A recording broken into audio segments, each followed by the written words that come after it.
मस्करी करू नये. तो सगळं बसून बघता. कधी कोणाचा काय होय त्याला सांगा घेऊन ना. सगळं असणार होतो. सगळा बरा होता. इतक्या बरा होता. ऐकलास? इतक्या बरा होता. सगळ्यांचा मात्र एक एक बाळ. माझ्या मात्र दोन दोन बाळ. ते कसे काय?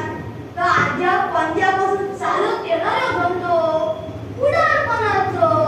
हो, औषध्या ज्यांची कोणती 10-15 वर्षा स्वर्ग जुळत नाही, त्या सख्या मामान एखाद्याकडे शब्द टाकण्यात कधी ती स्वर्ग जुळतच होईल. समजा जुळलेले स्वर्ग मोडूची येईल. त्याच्या पण मग हात धरणार कोण नाही असा. माझी दोन लग्नापाशी तो एक गौरव होतो.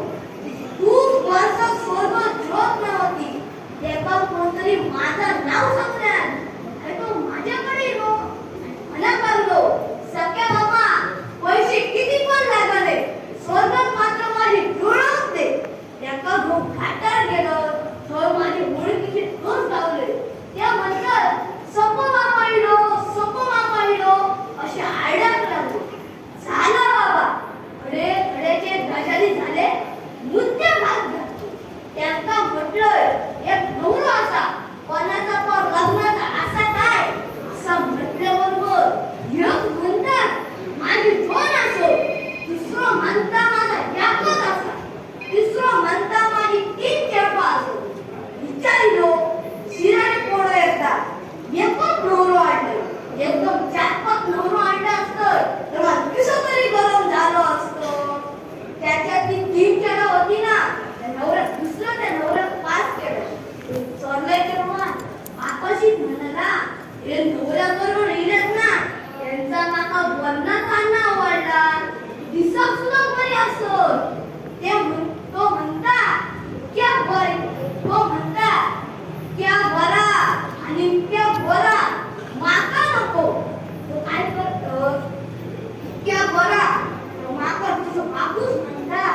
या लोकांच्या लग्नाचं खर्च त्या माका झेपाचं नाही. डोक्यात आणलंय. त्याचा नवऱ्यात एका बाजू घेतलं. आता म्हटलं आता मी साडू होतो. लग्नाचा बाजार काढतो अधिक घ्यावा. धडेचा झाला आणि हकड्याचा फुकटात लगीन करून टाकलं. याका बंद उडाली. त्याला सांगायचं तर काय, निमगडे भरले. कैसून जुळत त्याला. समजा जुळलेला अजून कोणी जुळत नाही. तिने कोणी आशा सोडू नको. माझ्या लग्नात 2 वर्ष पाठी पडली. वरच्या वाटतलो नाव लिहिलो. ओ म्हणता सख्या मामा माझी सुद्धा पैसे तरी जुळवून दे. त्याचं बापूच याचा कर्नाटकात गेलो. ते पोराकाची खूप असतात ना. हो या पोराकानी असं उंब्यापेक्षा झाड नाक त्याचं पायण्यासारख्या डोळे चटणीच्या गोळ्यासारखे इतक्या गोरा आमचा तो दिलको गोरा असा. बघून मी सुद्धा बाय सांग काढलं. नवऱ्याचा बापूस मात्र धीरातो माणूस होतो. तो म्हणता लग्न बिग्न झाला. तो म्हणता इतक्या गोरा इतक्या बारीक.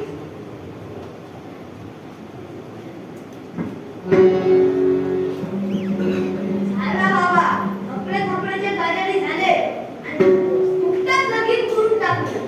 तो म्हणता ह्या तुमचा काय तर निसता नाही तर तुझा कमरेसून मोडून घालतो. तो आता म्हणता कठीण असा नाही तर मग कमरेसून मोडून घालतो. त्यांना म्हटलंय माझं काम असा 2 दिवसांनी येतो. अरे झाला पण नामदेव काय तुमच्या भोकल्याबरोबर आमचं नवरा कसं करून तयार नाही. तुमच्या भोकल्याचं लगेच जाप